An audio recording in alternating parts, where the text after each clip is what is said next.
शांति 30 मई 2024 बाबा के महावाक्य।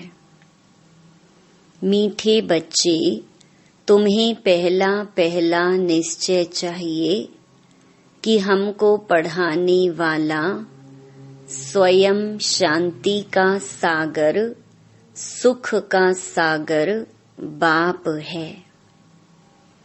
कोई मनुष्य किसी को सुख शांति नहीं दे सकता। प्रश्न, सबसे ऊंची मंजिल कौन सी है? उस मंजिल को पाने का पुरुषार्थ क्या है? उत्तर, एक बाप की याद पक्की हो जाए, बुद्धि और कोई की तरफ ना जाए, यह ऊंची मंजिल है। इसके लिए आत्म अभिमानी बनने का पुरुषार्थ करना पड़े। जब तुम आत्म अभिमानी बन जाएंगे तो सब विकारी ख्यालात खत्म हो जाएंगे, बुद्धि का भटकना बंद हो जाएगा, देह के तरफ बिल्कुल दृष्टि ना जाए, यह मंजिल है। इसके लिए आत्म अभिमानी भव। ओम शांति। रूहानी बच्चों प्रति रूहानी बाप बैठ समझाते हैं। इनको ब्रह्मा बाबा को रूहानी बाप नहीं कहेंगे।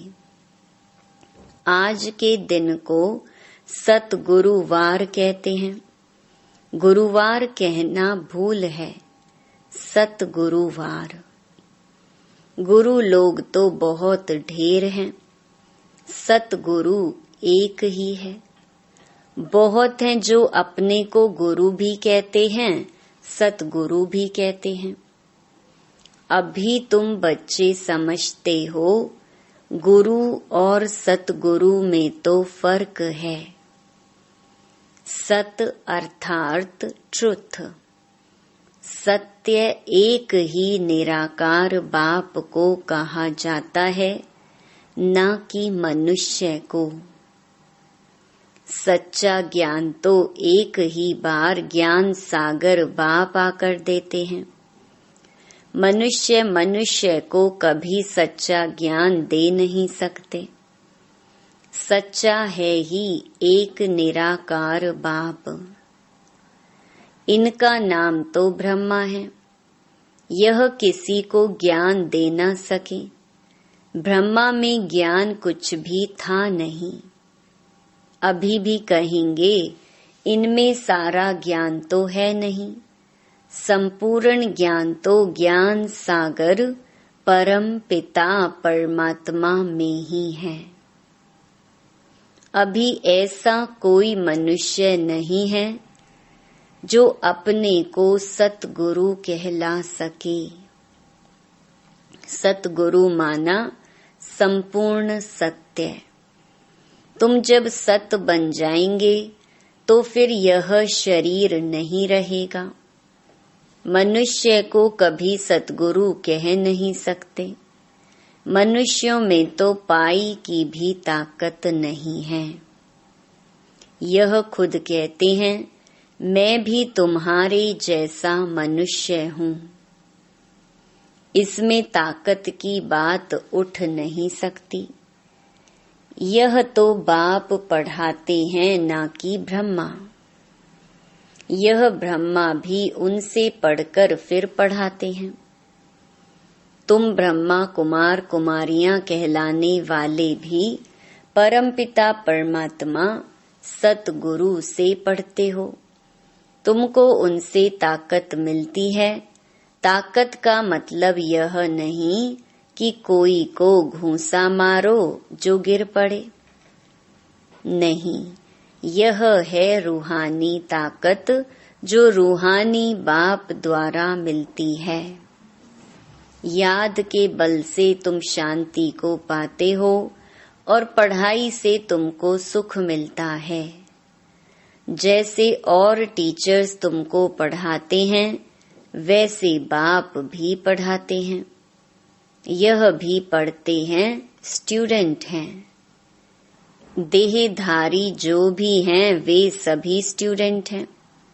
बाप को तो देह है नहीं, वह निराकार है, वही आकर पढ़ाते हैं।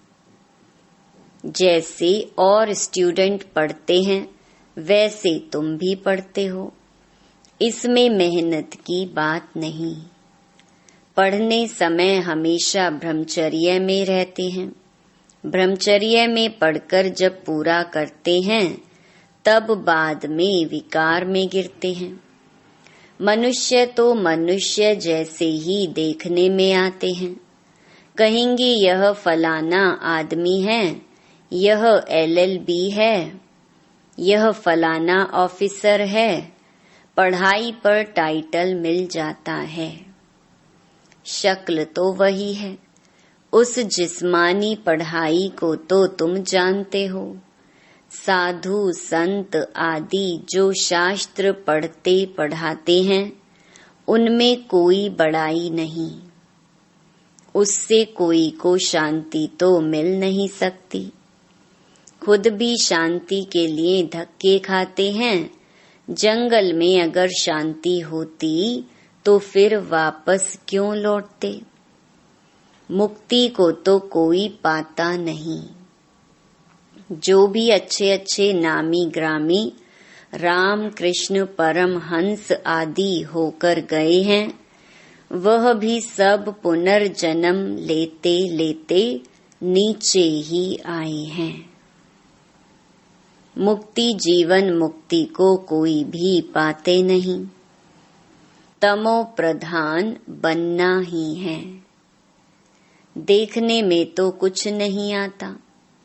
कोई से पूछो तुमको गुरु से क्या मिलता है तो कहेंगे शांति मिलती है, परंतु मिलता कुछ भी नहीं।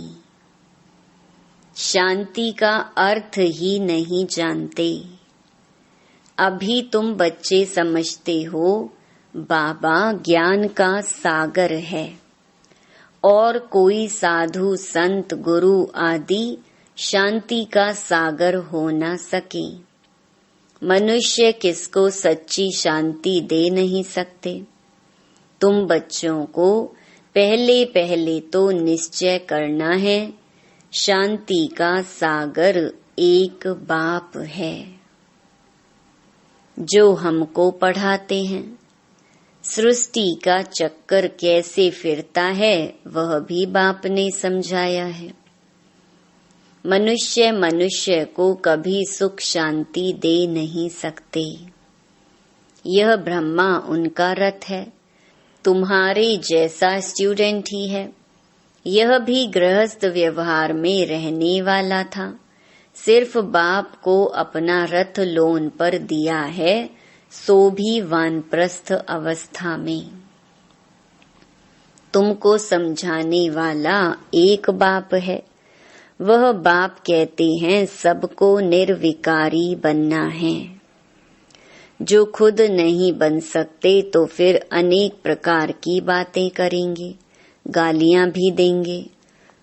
समझते हैं हमारा जन्म जन्मांतर का भोजन जो बाप का वर्षा मिला हुआ है वह छुड़ाते हैं। अब छुड़ाते तो वह बेहद का बाप है ना। इनको भी उसने छुड़ाया, बच्चों को भी बचाने की कोशिश की, जो निकल सके उनको निकाला। अब तुम बच्चों की बुद्धि में है कि हमको पढ़ाने वाला कोई मनुष्य नहीं है। सर्वशक्तिमान एक ही निराकार बाप को कहा जाता है और किसको कहा नहीं जाता।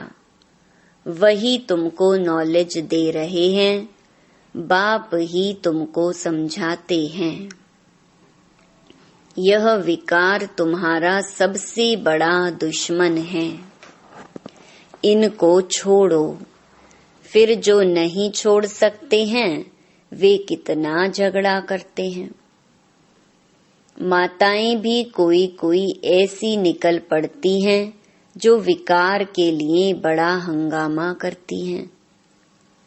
अभी तुम हो संगम युग पर, यह भी कोई नहीं जानते कि यह पुरुषोत्तम संगम युग है।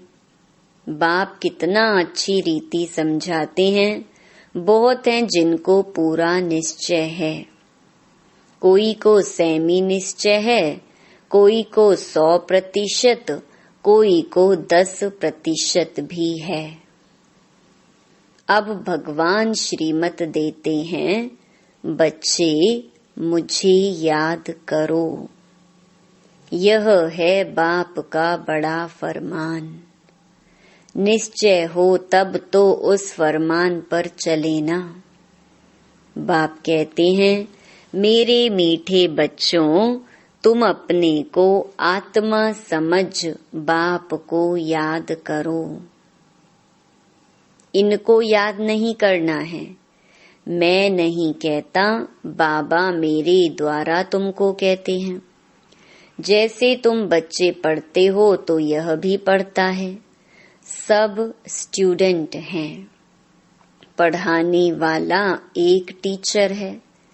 वह सब मनुष्य पढ़ाते हैं। यहाँ तुमको ईश्वर पढ़ाते हैं। तुम आत्माएं पढ़ती हो, तुम्हारी आत्मा फिर पढ़ाती है। इसमें बहुत आत्म अभिमानी बनना है। बैरिस्टर, इंजीनियर आत्मा ही बनती है।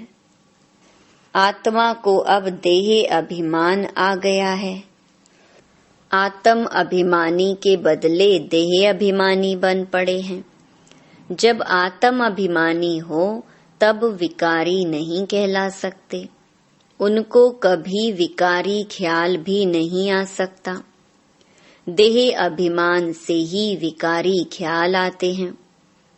फिर विकार की ही दृष्टि से देखते हैं। देवताओं की विकारी दृष्टि कभी हो नहीं सकती। ज्ञान से फिर दृष्टि बदल जाती है।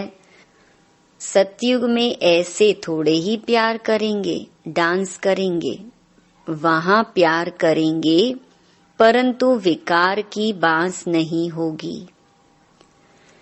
जन्म जन्मांतर विकार में गए हैं तो वह नशा बहुत मुश्किल उतरता है। बाप निर्विकारी बनाते हैं तो कई बच्चियां बिल्कुल मजबूत हो जाती हैं। बस हमको तो पूरा निर्विकारी बनना है। हम अकेले थे, अकेले ही जाना है। उनको कोई थोड़ा टच करेगा तो अच्छा नहीं लगेगा। कहेंगे, यह हमको हाथ क्यों लगाते हैं? इनमें विकारी बास है। विकारी हमको टच भी ना करे। इस मंजिल पर पहुंचना है। देह तरफ बिल्कुल दृष्टि ही ना रहे। वह कर्मातीत अवस्था अभी बनानी है। अभी तक ऐसा नहीं है कि सिर्फ आत्मा को ही देखते हैं। मंजिल है। बाप हमेशा कहते रहते हैं, बच्चे अपने को आत्मा समझो। यह शरीर दुम है जिसमें तुम पार्ट बजाते हो। कई कहते हैं इनमें शक्ति है, परंतु शक्ति की कोई बात ही नहीं। यह तो पढ़ाई है। जैसे और भी पढ़ते हैं यह भी पढ़ते हैं। प्योरिटी के लिए कितना माथा मारना पड़ता है।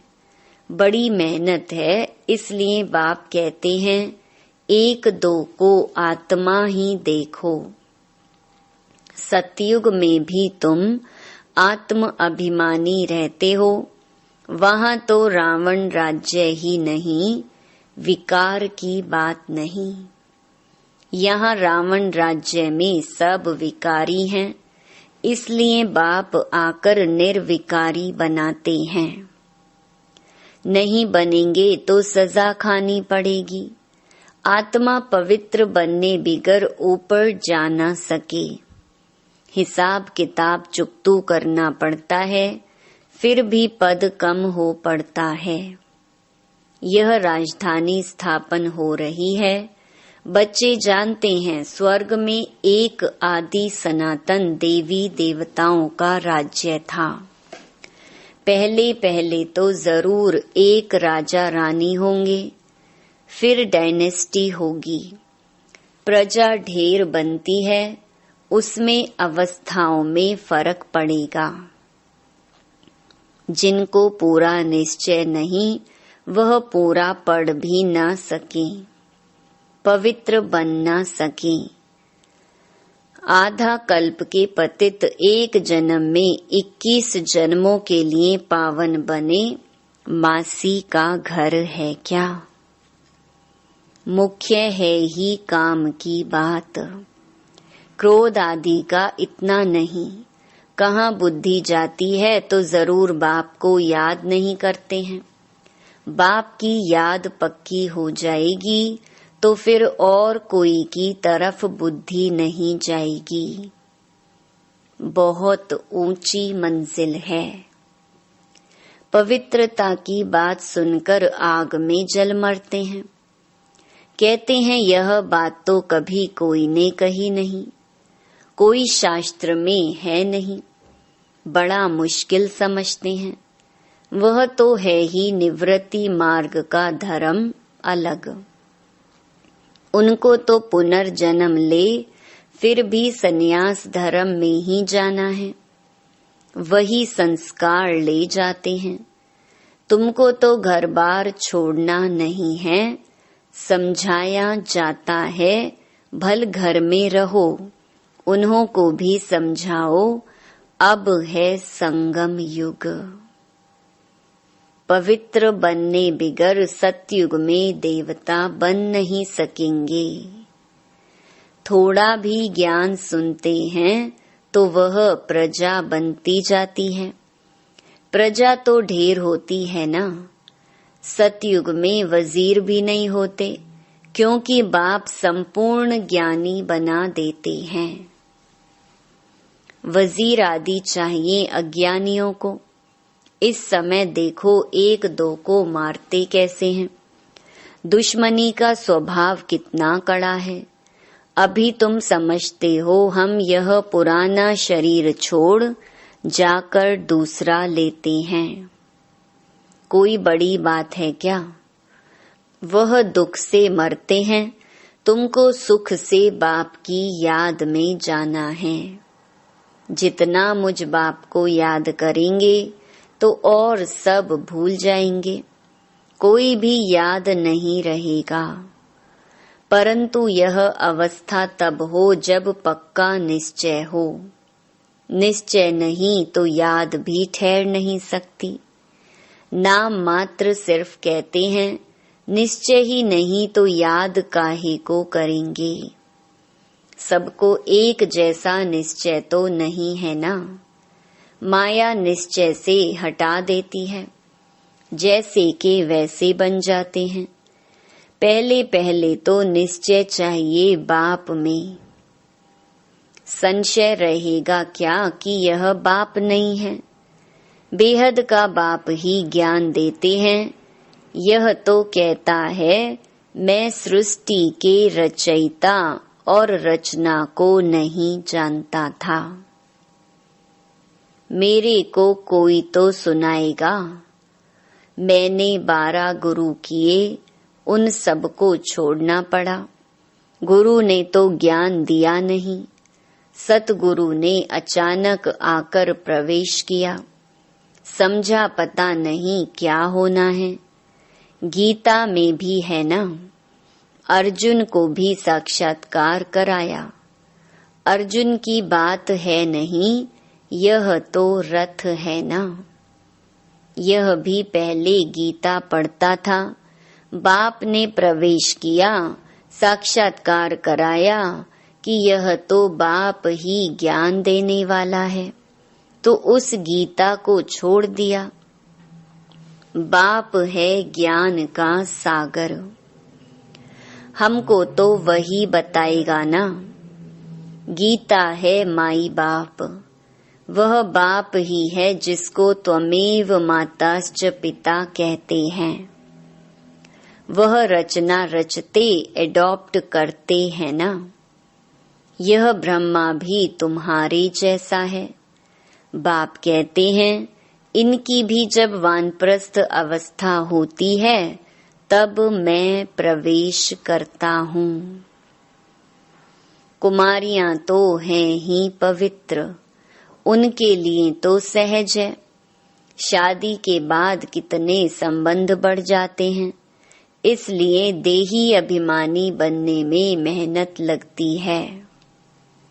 वास्तव में आत्मा शरीर से अलग है, परंतु आधा कल्प देह अभिमानी रहे हैं। बाप आकर अंतिम जन्म में देही अभिमानी बनाते हैं तो मुश्किल भासता है। पुरुषार्थ करते करते कितने थोड़े पास होते हैं। 8 रतन निकलते हैं। अपने से पूछो हमारी लाइन क्लियर है? एक बाप के सिवाय और कुछ याद तो नहीं आता है। यह अवस्था पिछाड़ी में होगी। आत्म अभिमानी बनने में बहुत मेहनत है। अच्छा, मीठे मीठे सिके लधे बच्चों प्रति मात पिता बाप दादा का याद प्यार और गुड मॉर्निंग। रूहानी बाप की रूहानी बच्चों को नमस्ते। धारणा के लिए मुख्य सार। पहला, ज्ञान से अपनी दृष्टि का परिवर्तन करना है। आत्म अभिमानी बन विकारी ख्यालात समाप्त करने हैं। किसी भी विकार की बांस ना रहे, देह तरफ बिल्कुल दृष्टि ना जाए। दूसरा, बेहद का बाप ही हमें पढ़ाते हैं, ऐसा पक्का निश्चय हो तब याद मजबूत होगी। ध्यान रहे माया निश्चय से जरा भी हिला ना दे।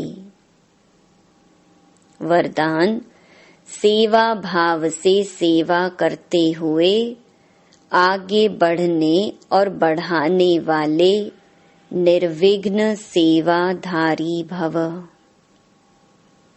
सेवा भाव सफलता दिलाता है।